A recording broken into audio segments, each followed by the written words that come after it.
It was the dream of having freedom. That's why you got the license. I can do what I want. I can do a cool business. But what happens is we never actually looked at putting systems in place to buy time.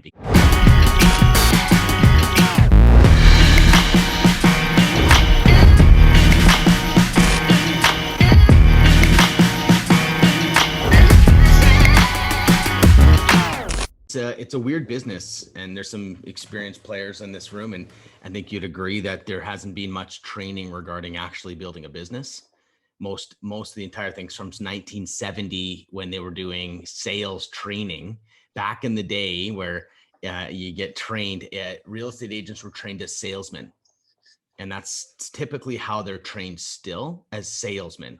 Learn how to convert a deal, know how to do your follow-up calls, know how to do your chasing leads.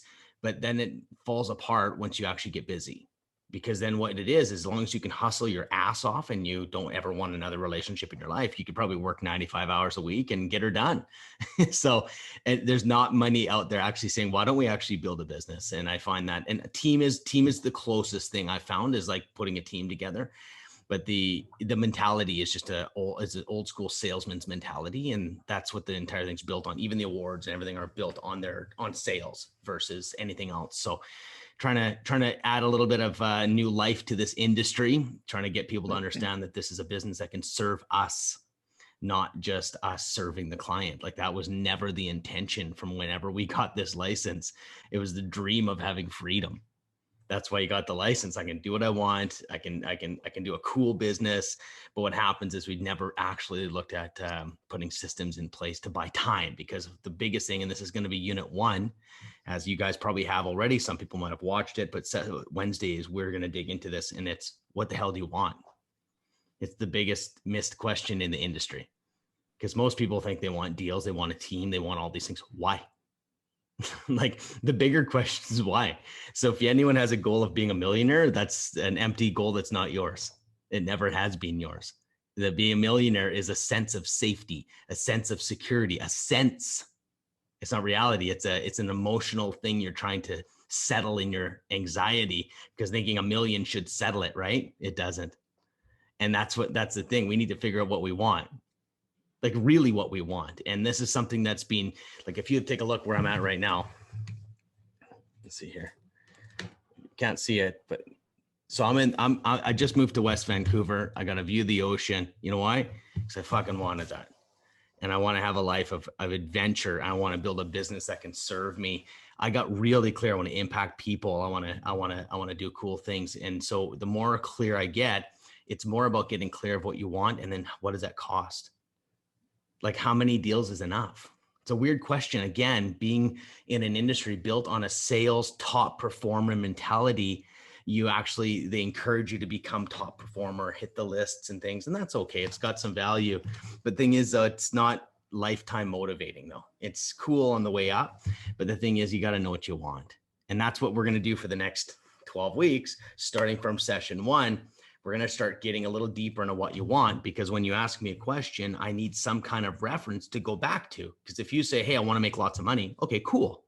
But it isn't, if it's just lots of money, or I want to make 50 deals, I can build a plan to get 50 deals, but I don't think that's what you want. You want what the 50 deals gives you.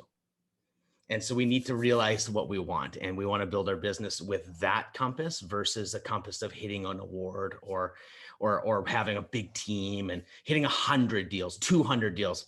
I remember I was when I was buying real estate, I quit my job as a furniture salesman, and I went into, I read a Rich Dad Poor Dad book, and I thought real estate's the game. So I quit my job and went crazy. I bought 41 properties in 14 months, ended up with 61 as a portfolio in 4 different cities. It was insanity. And all I could think of was 1,000 properties. If I could just do 1,000. And the problem with going after financial goals is usually it's just absolutely never, ever enough, and never enough. And so we got to figure out what we want. And so that's why the whole course I'll be bringing back, when you ask advice, I'll say, cool, how does that serve what you want? And that's going to be kind of annoying.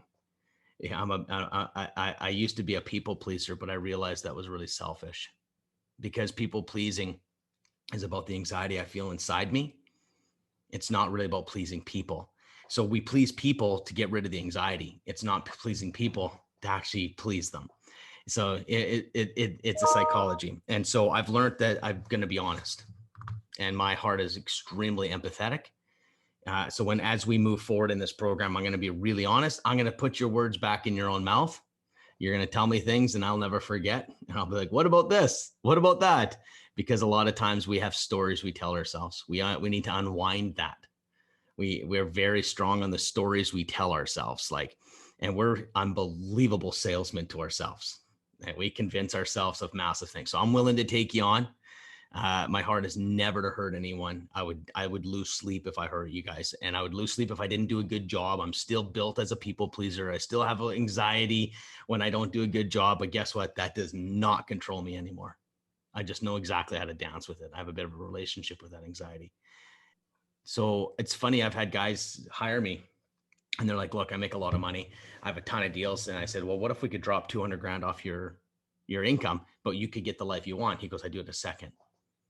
And it just proves over and over and over again, it's not a financial goal. It's the financial needs to be there, but it needs to pay for something. It needs to pay for something. It's not, it's not just about a financial goal. I need $1 million. Why?